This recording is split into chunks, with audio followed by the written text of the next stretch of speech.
Attention, listeners. Do you ever find yourself struggling to decide what to watch on a Saturday night when you're in the mood for horror? Or perhaps you're trying to round out your own horror film education.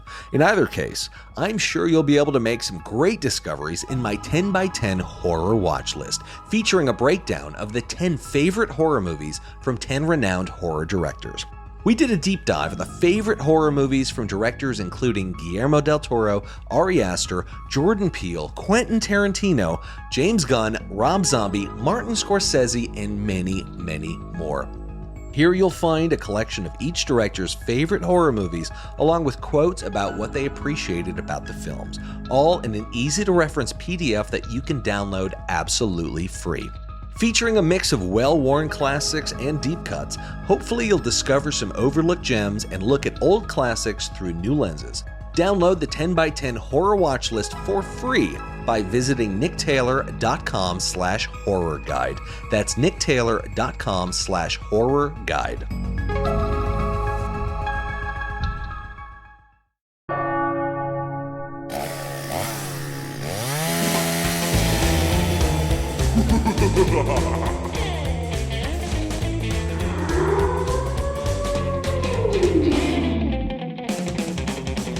Welcome to the Nick Taylor Horror Show.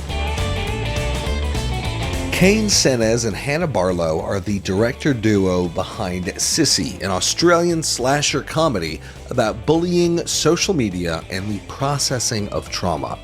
Sissy was the opening night film of the prestigious South by Southwest Midnighters program and won multiple awards on the festival circuit before becoming a Shudder original.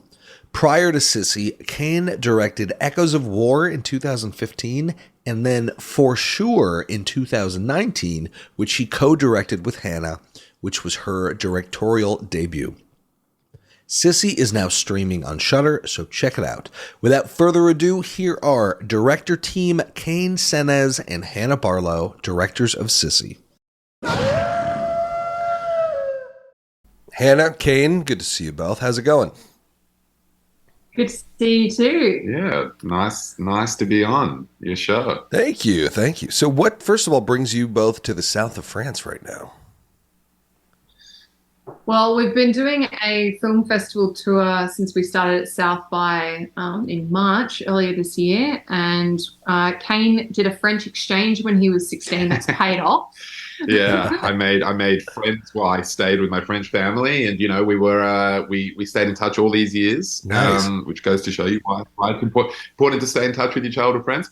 But because we basically had a few weeks to kill before Sitges, which is the last stop on our tour, which is next week. So we were like, hey, can we come chill at your guest house in the countryside for 3 weeks? And they were like, absolutely.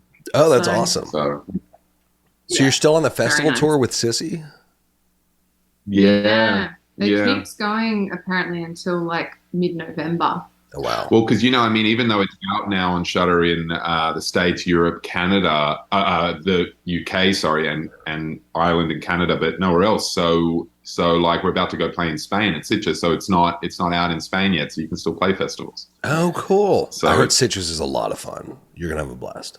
Yeah, that's what we've heard as well. So we're very excited. Yeah. And also all the filmmakers that we've met through this year in different countries, they're all going to Sitges. So great. It'll be a really fun class of 22 reunion. Yeah.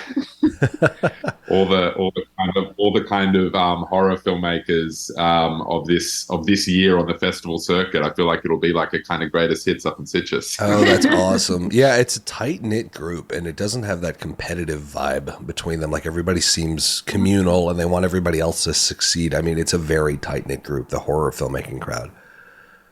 It is so lovely. It's been so lovely to meet everyone, and you nailed it. You hit the nail on the head.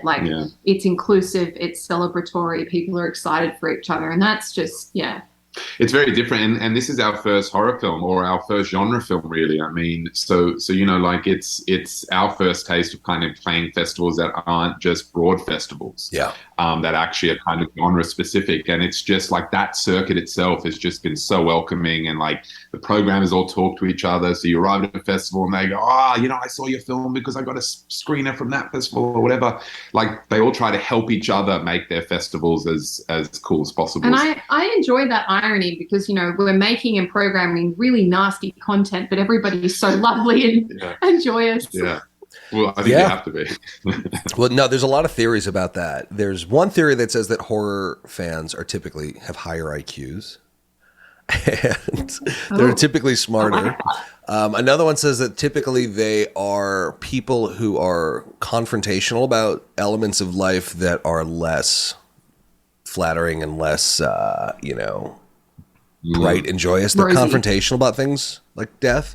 But in turn, they're usually typically like happy, very just good, decent people. Because they're drawn to darkness, because darkness is typically not a part of their everyday experience. Wes Craven being a perfect example. Everybody who ever worked with him said he was like the sweetest, nicest guy. And you could never imagine Last House on the Left came from a guy like that. No. But yeah, it's a funny paradox, but it's true. Like, I don't know if you've ever met Mick Garris, but like very, very sweet guy. Very sweet guy. And he's like one of the masters of horror. Guillermo del Toro too. Like they're all just sweethearts. You know, they're all very lovable. Yeah. Yeah. So it's cool. We've just been watching The Evolution of Horror on Shudder, and Mick is one of the hosts he's kind of one of like the round table that they kind of cut back to all the time with him and Rob Zombie, and I think Eli Roth is like the host of it. So, nice. And it's just like, they look like kind of Mick, and especially Rob Zombie obviously kind of looks like, you know, real kind of gothic-y, but then when they all kind of talk, they're just normal sweetheart guys who just have or whatever. And like Sam Zimmerman, who's the head programmer of Shudder and the VP, like he's like the nicest guy I've ever met. Yeah. Like he's so sweet. Just a sweetheart, but kind of can rattle you off every single horror film that he's seen, and particularly loves like new extremism, which you know is kind of where we tend to draw a line. Like we'll watch it, like we saw one on the festival. Megalomania. So, yeah, it's like winning all these awards. It won the best film at Fantasia, and it's brilliantly made. That you watch it and you're just like, this is just too much for me. It was like, hard to watch, even though it's brilliantly made. Yeah. So that's your line. So, you know, I have to check it out. I always like pushing my own boundary. My line is probably Serbian film and Martyrs. Like, I think Martyrs is brilliant. I don't know if you've ever seen it, but it is rough. Yeah, like, it so tears your soul out. Yeah. Martyrs, so like a lot of people who saw Megalomaniac who were talking after were kind of like, it took Martyrs even to another level. Whoa, so you gotta check it out, I guess. Okay, I have to check it out. Awesome. Well, the movie was a lot of fun. I feel like it's kind of a new take on the slasher. It's like a psychological slasher in a way.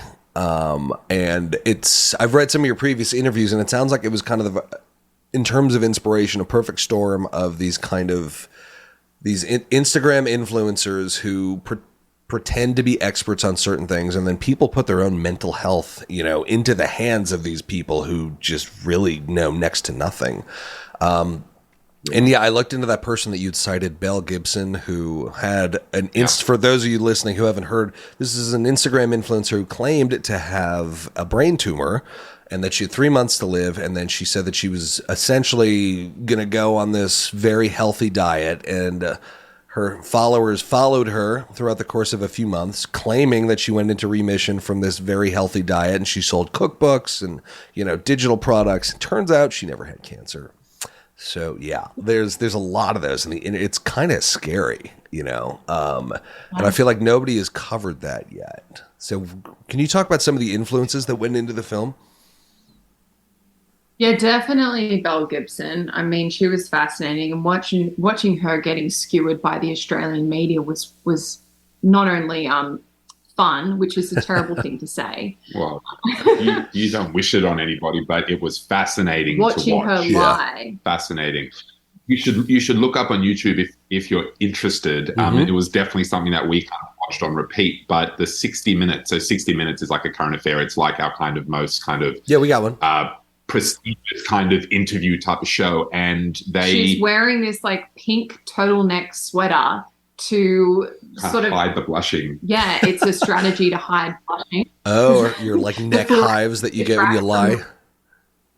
Yeah.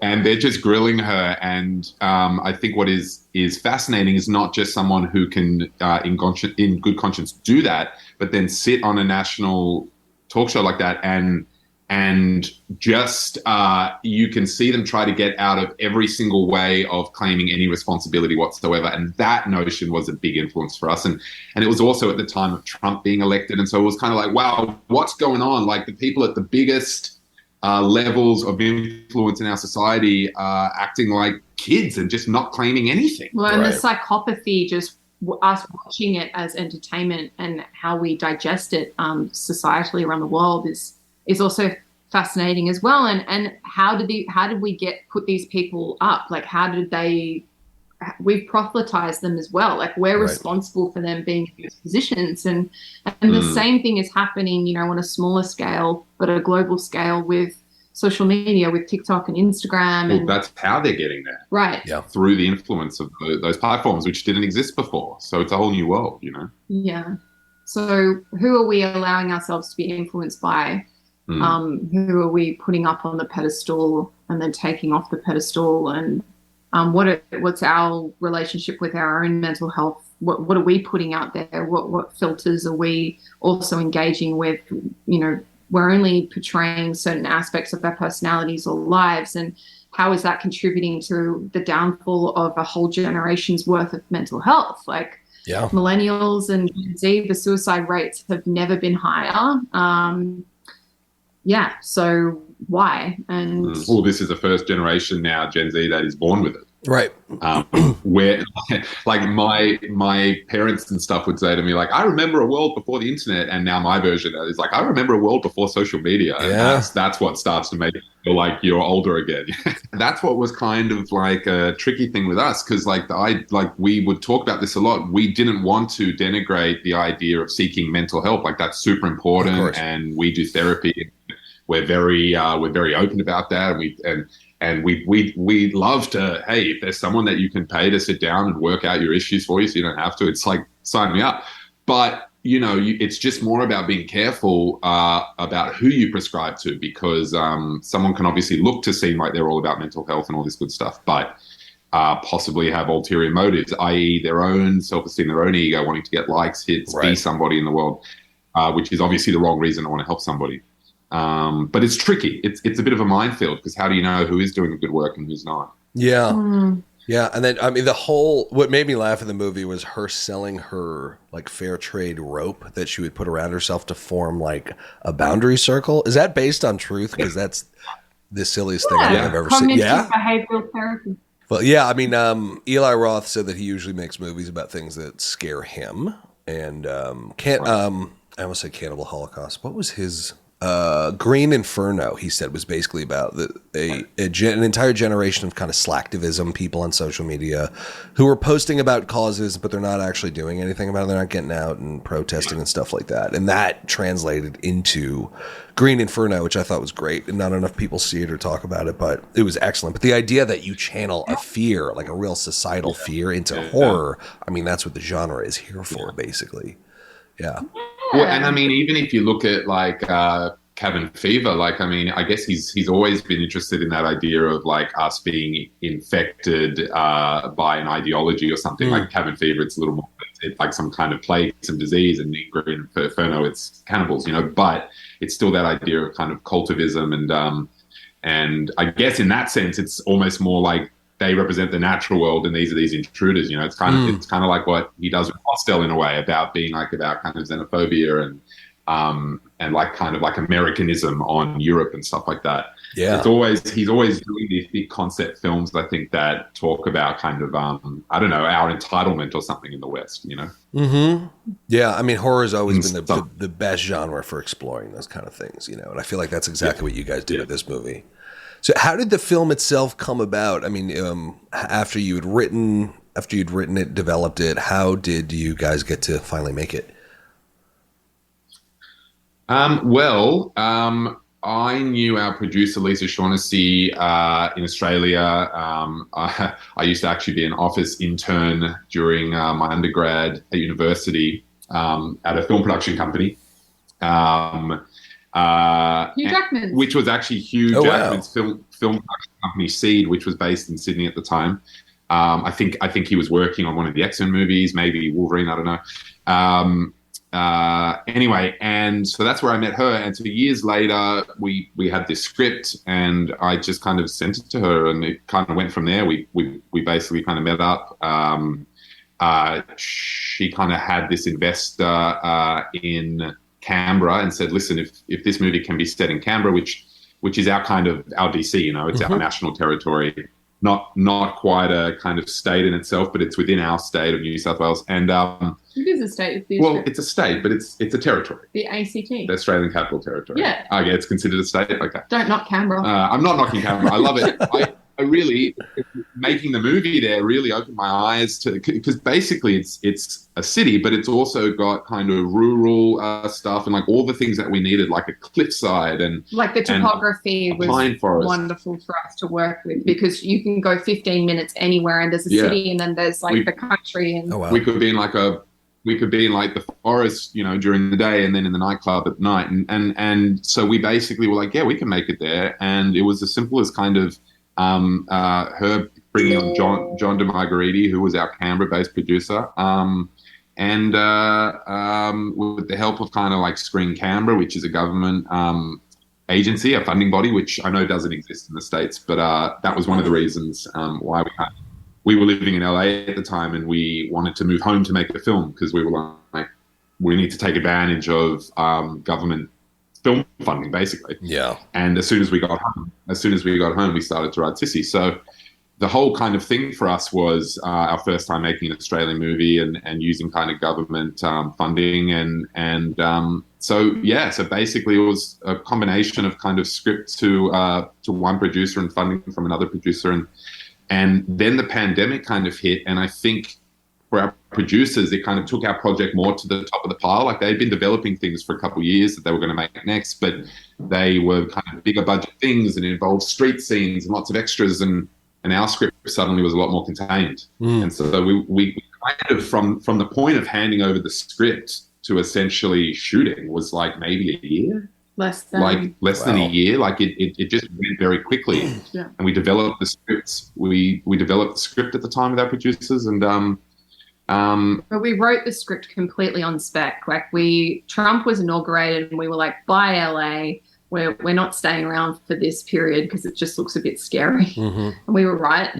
We were kind of ready to leave to go on a new adventure anyway at the time, and that was kind of like the. But we came home and we were just like, let's just write a script and see where it lands. And it was a good risk that we took, because there was no guarantee that it was going to work out. And it's 4 years later, we made this movie.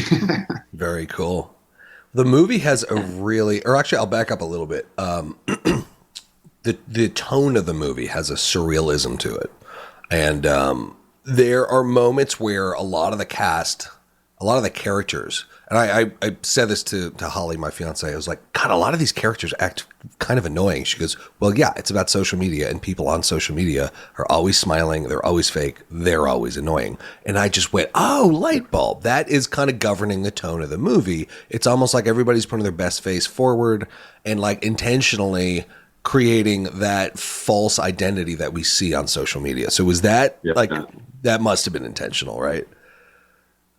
I mean, I think so. I think what we're doing with those characters is presenting the worst social aspect of a group dynamic, and a particularly female group dynamic, which can be quite fake and false. We based this movie on Muriel's Wedding, which has a similar tone. Okay. And Mean Girls kind of. And Mean Girls, oh, yeah, of course. the way.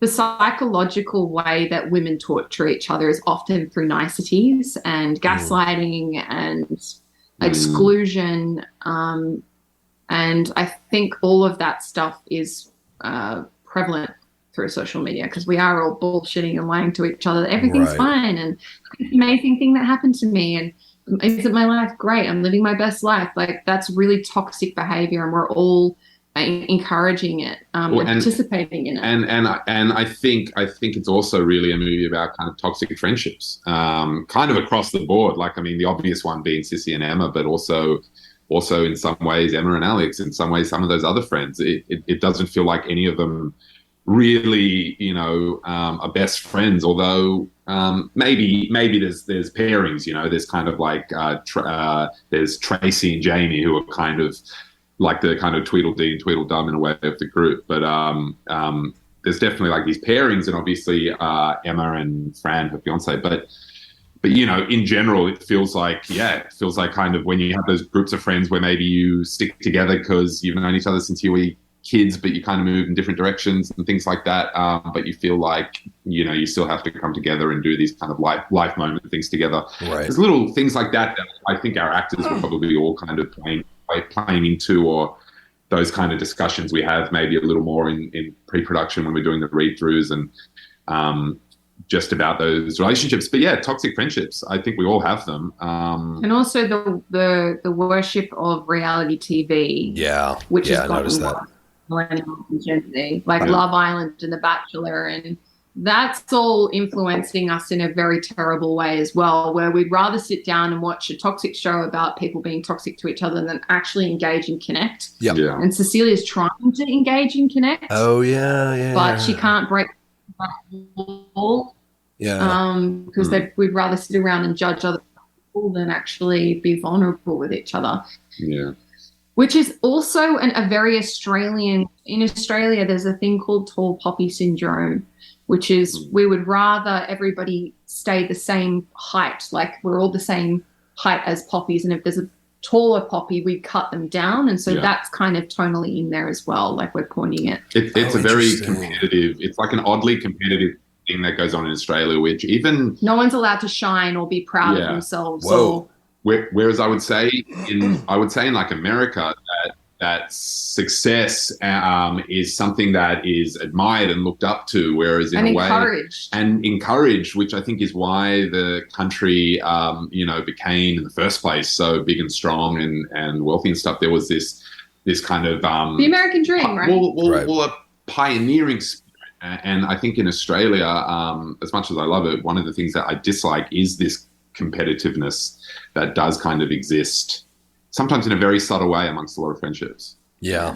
No, I can totally see that. Well, the production design was really cool and really unique, very beautiful. Also, kind of similarly, it seemed to have a surrealness to it. There were moments, there were shots that kind of felt very Instagrammable. Like people will redecorate their house just for Instagram or redecorate their tables or whatever. There were a lot of like very Instagrammable moments throughout the course of the movie that felt very specific to Instagram. But there were also very surreal landscape shots that looked awesome, like with the big moon and stuff like that. Could you talk about the influences of the production design? Because it was very, very unique. Thank you. Yeah. Thanks. Michael Price is our production designer, and I actually went to high school with Michael, and he did a phenomenal job in 11 days of pre-production and 21 days of production, which I don't know how he pulled all of that stuff together with Courtney. He was designing those sets like the day before we got to that scene, because there was not a lot of lead time. So he was just purely flying, I think, off his own taste. That's why we hired him. He's got great taste. And he really fought for that house with our producers. He made sure that we shot at that house. He was like, the line's here. There's no way you would shoot anywhere else. There was a moment where, because that house was about an hour away from where we were based in Canberra, it was basically decided that we couldn't move over there, that everyone had to just kind of drive up and back from set, and we would lose those 2 hours. Those 2 hours of travel time would come out of our day. So if you totaled up, say, the week or so that we shot at that house, we lost about a day of shooting.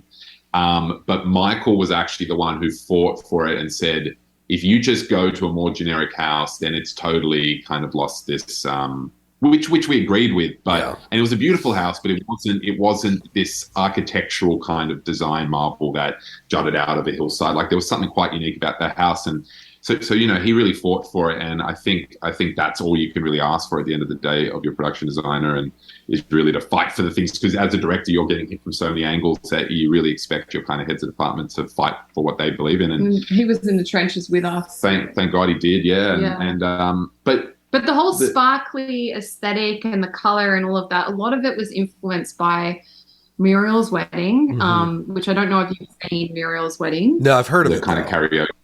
Oh, you've got to see it. It's it's tonally the strangest Australian export. It's pitched as a broad comedy, and it's starring Toni Collette, and that's kind of what started her career here in Australia.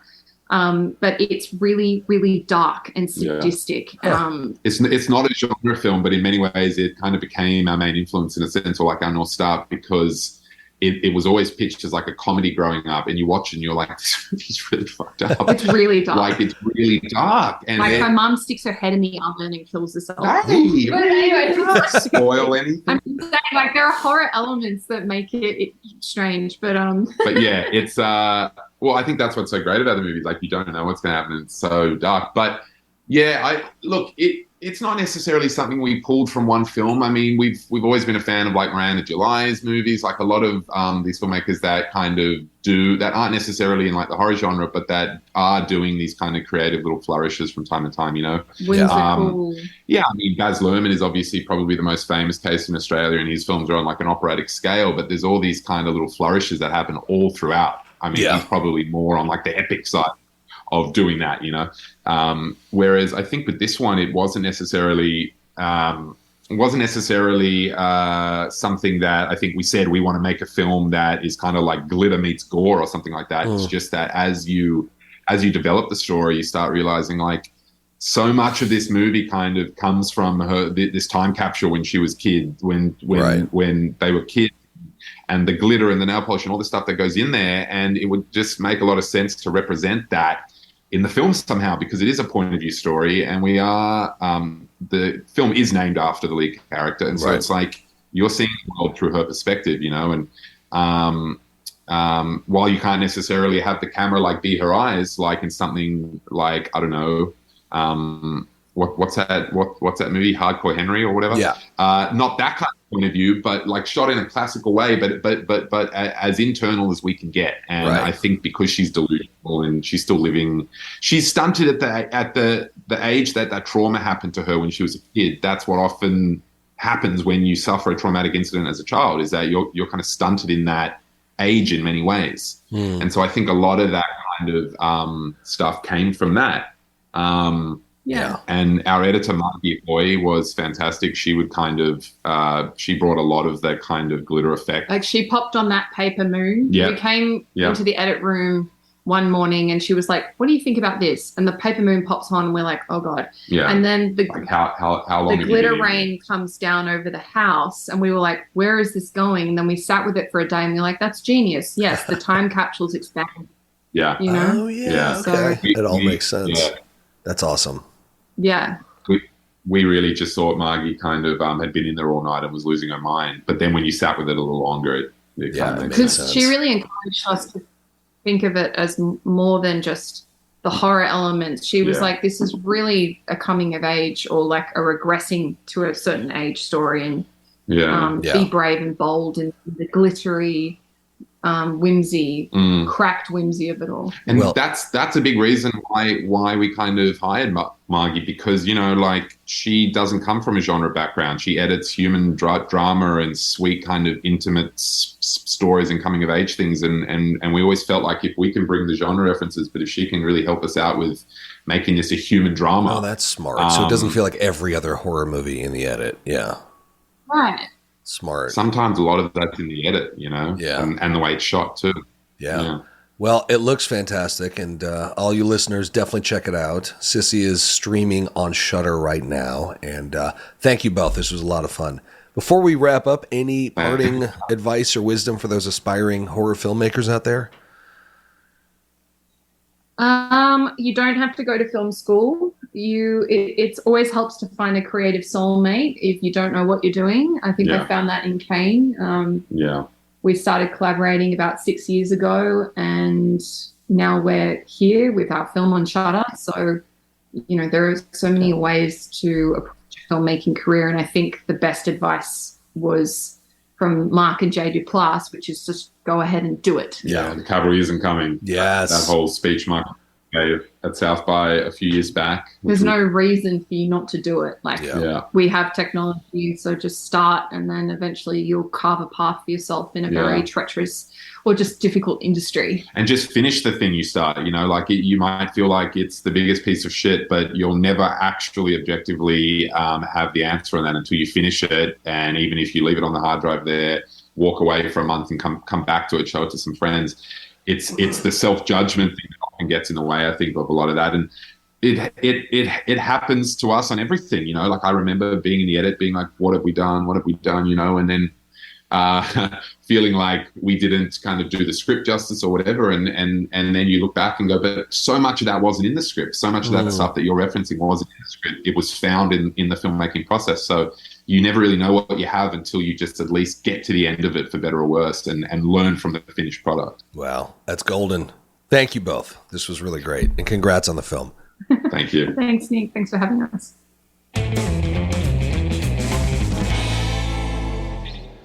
All right, here are some key takeaways from this conversation with Kane and Hannah. Number 1, fight for the things that will distinguish your movie. While location scouting, the directors found the perfect house to film at. It was beautiful, Instagrammable, furnished really nicely, and added a ton of production value. Problem was, it was a 2-hour drive from where they were staying, meaning they would lose 4 hours every day. Despite the fact that there was a perfectly feasible but underwhelming other house option that was closer to where they were staying, they picked the original house anyway, and it gave the movie a really great look. In the fog of production, amidst all the complications and endless decisions, it's easy to say fuck it and let certain things go. Sometimes this is necessary, but try to be cautious of this instinct, especially when it can cost you the things that will distinguish your movie.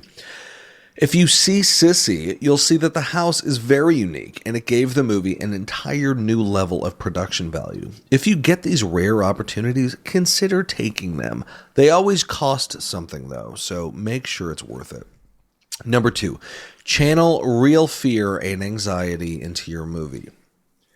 Eli Roth said that he tries to ensure each movie he makes reflects a real fear of his own, which is what makes his movies so personal and the fear elements of them so palpable. Kane and Hannah channeled their real fear of this generation's social media obsession and angst into this movie, and it's very palpable. When you channel real fears and anxiety that come from an authentic place into your movie, even as subtext, the audience is more likely to feel it on a visceral level, which makes for great horror. Anyway, guys, thanks as always for listening. If you enjoyed this episode, why not share it with your friends and family on social media? Don't forget to follow the show at I'm Nick Taylor, that's I am Nick Taylor, and on Twitter at the same handle. Thanks again for listening to the Nick Taylor Horror Show.